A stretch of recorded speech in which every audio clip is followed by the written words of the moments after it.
This time around, I'm going to be joined by Brian Hoops, who happens to be the president of Midwest Ag Solutions. He's based in Springfield, Missouri, and he joins us right now. Hey, good morning. Good to have you with us here, Brian. I appreciate that very much. A little bit of a weaker tone here in the grain markets. Let's take a look at our current prices. We'll start with the corn market here.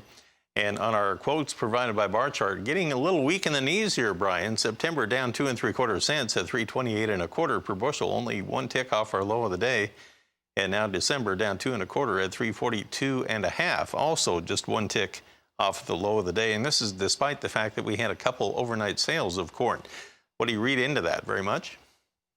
Well, the market will always kind of overreact to things, especially when you get the fund traders in here. They were aggressive buyers yesterday. About 25,000 contracts is what they bought, but the trading range was only a nickel from high to low from Sunday night into Monday's close. And that suggested there was a huge volume of contracts trading hands, but very limited in price. There was a lot of commercial selling on the rally, and we noticed that the spreads did not make new highs, and that's an underlying indicator that maybe this rally is not as strong as what was feared. But we are backing off a little bit today. I don't expect a big sell-off today with the Pro Farmer Tour moving into Iowa.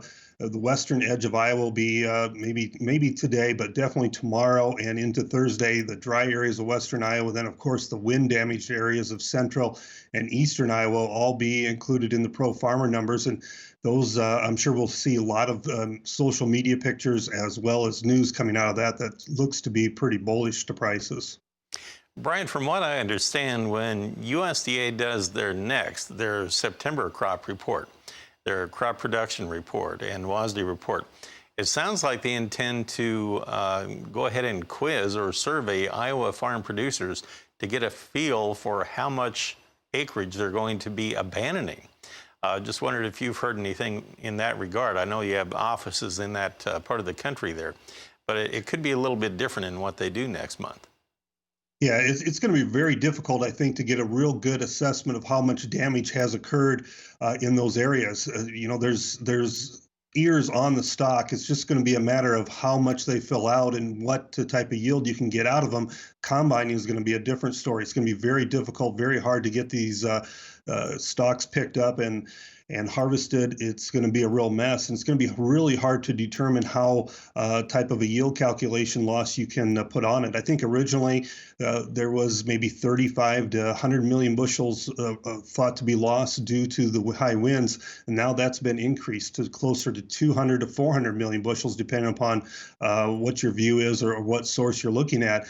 And in addition to that, there's a lot of damage to grain storage facilities. So you can bet central and eastern Iowa basis levels will be much tighter this fall. Lack of storage is going to hurt, however. I did hear the soybean counts on the tour so far have been pretty high, and so let's look at soybean futures here. They are a little bit weaker here this morning. We have the November contract 1 3/4 cents lower at 913 1/2 per bushel. The wheat market really taking it on the chin, led by the Chicago September contract down 10 1/4 at 506 1/4. On the hard red winter wheat, we had September down 9 cents at 428 1/4. Minneapolis spring wheat has September unchanged at 505 per bushel. We'll talk more with Brian Hoops about our livestock trade on the other side of these messages. Come on back. We are talking with Brian Hoops, the president of Midwest Market Solutions in Springfield, Missouri. Let's shift our focus here, Brian, and talk about the livestock trade. On our live cattle board right now, we'll take a look at our quotes provided by bar chart, and October is down 12 cents at 109.75.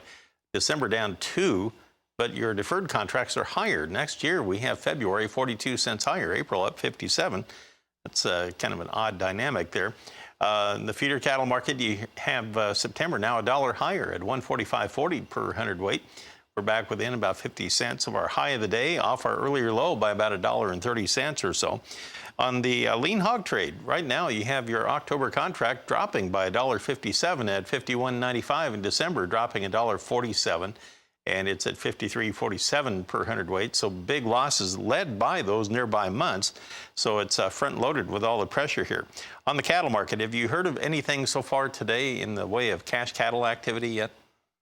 No, we haven't heard any cash cattle activity or movement so far. The show list numbers this week are a little bit larger than last week, so that could be putting some pressure against the front month cattle. There's also a lot of talk that a lot of the buying interest for the Labor Day holiday has been completed, and now that that is out of the way, we may start to see a top in the boxes. They were higher yesterday, but they'll be closely watched by midweek to see if there in fact is a top in the box beef and they start to fall off. That could lead to some pressure in the cash cattle markets, and in turn that would weigh on the cattle. Normally we don't see the feeder cattle react to just 1 or 2 penny moves in the corn market, but a big rally yesterday of about a nickel on heavy volume did weigh on the feeder cattle market. We're giving some of that corn market to rally back today, and the feeder cattle are rallying in response. And this is about the time of the year in late August, early September, when the feeder cattle futures do put their normal highs in for this year. I don't know if you can rely on seasonals in 2020, but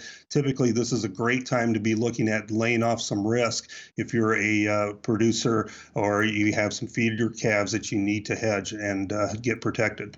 The dollar is down sharply, down over 500 points on September futures at 92.335 right now. Thanks, Brian. I appreciate it. Brian Hoops of Midwest Market Solutions joining right now. Janet?